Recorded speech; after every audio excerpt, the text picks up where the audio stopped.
I'm Tara Barrio, and alongside me is Justin Michael here reporting for BSN Rams. Today we're outside of Canvas Stadium where the CSU Rams are getting ready to take on Western Illinois in this Saturday's home opener. But before we get into that, this last Friday, the CSU Rams just faced CU at the Rocky Mountain Showdown for the last time at Mile High Stadium. So Justin, what were your key takeaways in that game?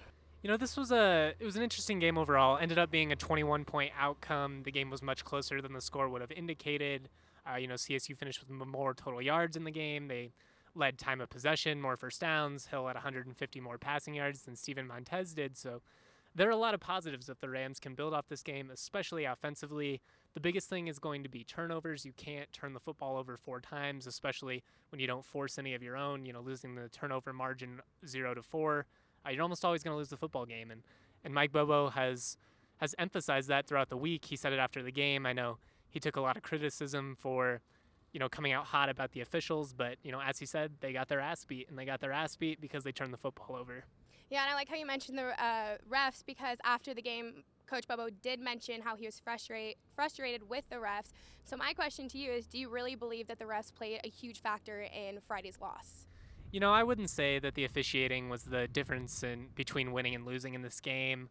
I'd say there were a couple questionable calls, and, I think you could make a pretty logical argument that CU benefited a little bit more than CSU did just based on how the game played out.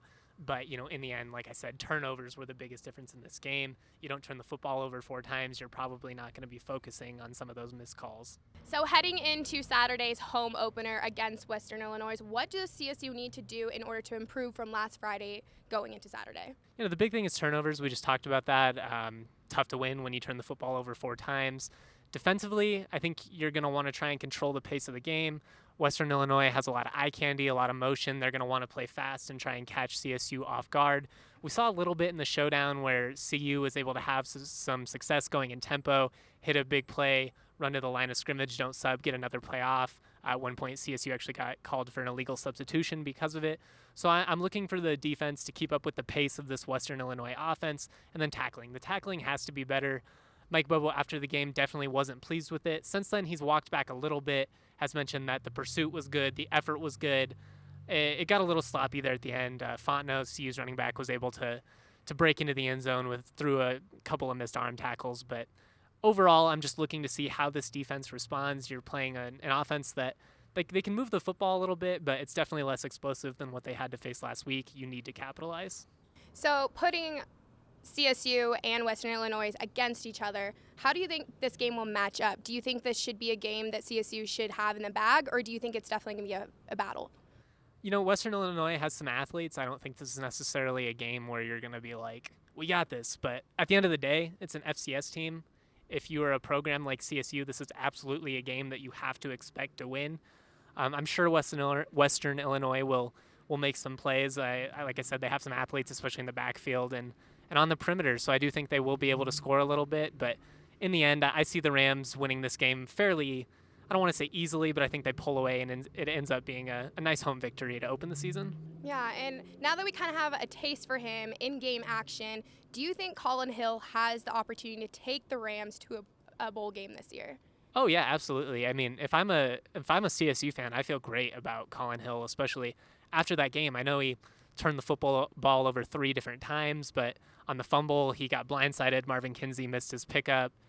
Took a brutal hit. that was definitely one of the more brutal hits I've seen in the last couple of years. On the picks, the first one, he forced it a little bit into tight coverage, but you're trying to go up there, you're trying to make a play. It's a ball I think he'd still probably throw, so I'm not worried about that. And then on the other pick, the safety just made a circus catch, one that should have been a top 10 play on SportsCenter. So if I'm a CSU fan, I feel good about Colin Hill. He looks healthy. He's comfortable in the pocket, delivering the football.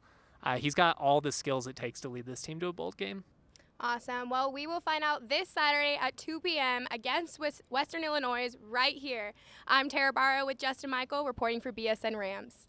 Canyon Bakehouse makes delicious, certified gluten-free breads, bagels, English muffins, and other baked goods right here in Colorado.